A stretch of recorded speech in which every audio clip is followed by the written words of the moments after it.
تمام تعریفیں اس اللہ سبحانہ و تعالیٰ کے لیے سزاوار ہیں جس نے نبی مکرم کی بعثت کے ذریعے ہم پر احسان کیا۔ بے شک، سبحان اللہ، سبحان اللہ۔ وہ احسان جس سے گزشتہ امتیں محروم رہیں۔ بے شک، جملے کو اگر پھر سے آپ کی خدمت میں عرض کروں، ایک خاص وجہ سے تمام تعریفیں اس اللہ کے لیے سزاوار ہیں جس نے نبی مکرم کی بعثت کے ذریعے ہم پر احسان کیا، جس سے گزشتہ امتیں محروم رہیں۔ آپ جانتے ہیں یہ فقرہ کہاں سے اخذ کیا گیا ہے؟ یہ در حقیقت پہلا جملہ ہے صحیفہ سجادیہ کی دعا نمبر 2 کا۔ سبحان اللہ، سبحان اللہ۔ ایک مل کے صلوات بھی دیں محمد و آل محمد، اللہم صلی علی سبحان اللہ قبلہ۔ کیا کہنے؟ اللہ سبحانہ وتعالیٰ نے سورہ آل عمران میں کہا ہے لقد من اللہ علی المؤمنین، اللہ سبحانہ وتعالیٰ کا احسان ہے مومنین پر، اذ بعث فیہم، کہ اللہ نے ان کے درمیان مبعوث فرمایا رسولا منہم من انفسہم، ایک رسول مبعوث فرمایا کہ جو انہی میں سے تھے۔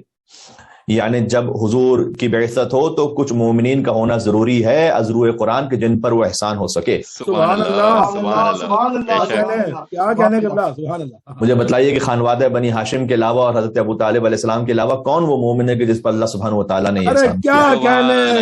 سبحان اللہ، کیا عظمت سرکار ابو طالب علیہ السلام۔ اللہم صلی علی محمد و آل محمد۔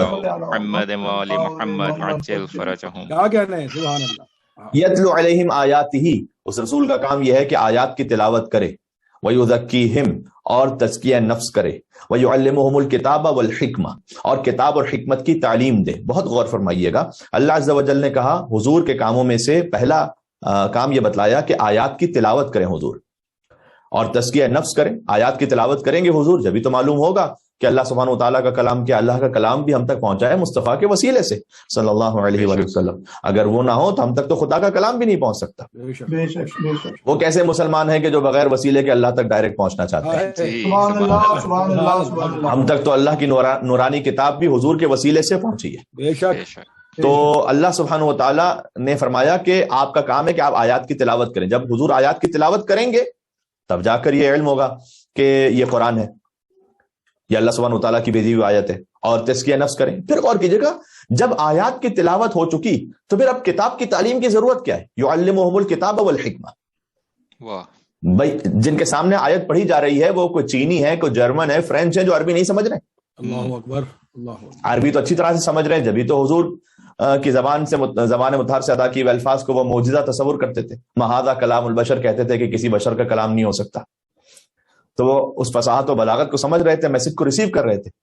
یعنی پتہ چلا کہ آیات کی تلاوت فقط کافی نہیں تھی جب تک کہ حضور خود کتاب کی تعلیم بھی نہ دیں۔ سبحان اللہ، سبحان اللہ، بے شک۔ سبحان اللہ۔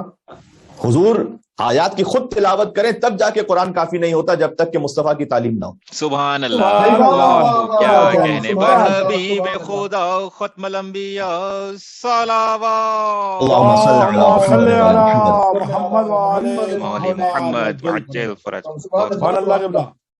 خود حضور تالیہ کتاب ہو، تلاوت کرنے والے، تب بھی جب تک کہ حضور تعلیم نہ فرمائے کتاب اور حکمت کی، تلاوت کافی نہیں۔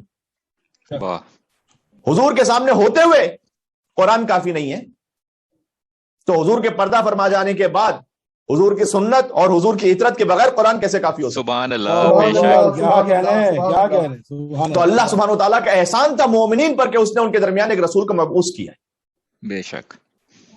وَإِن كَانُوا مِن قَبْلُ لَفِي ضَلَالٍ مُبِينٍ، جبکہ اس وقت کا وہ معاشرہ کھلی ہوئی گمراہی میں مبتلا تھا۔ تو یہ جو احسان کا لفظ ہے یہ قرآن کریم میں استعمال ہوا، اور پھر مولا سجاد علیہ السلام نے صحیفہ سجادیہ میں سے اس انداز سے ارشاد فرمایا کہ نبی مکرم کی بعثت کے ذریعے اللہ سبحانہ وتعالیٰ نے ہم پر احسان کیا ہے، اور اس میں مولا نے گویا مفسر قرآن ہے، سب سے بڑے مفسر اہل بیت اطہار قرآن کے، وہ احسان جس سے گزشتہ امتیں محروم رہیں، اس امت کو نبی مکرم کی بعثت کے ذریعے عطا فرمایا۔ سبحان اللہ، سبحان اللہ۔ برائے عظمت سید ساجدین بلند ترین صلوات۔ اللہم صلی علی محمد و آل محمد۔ صلی علی محمد و آل محمد عجل کیا کہنے قبلہ؟ سبحان اللہ۔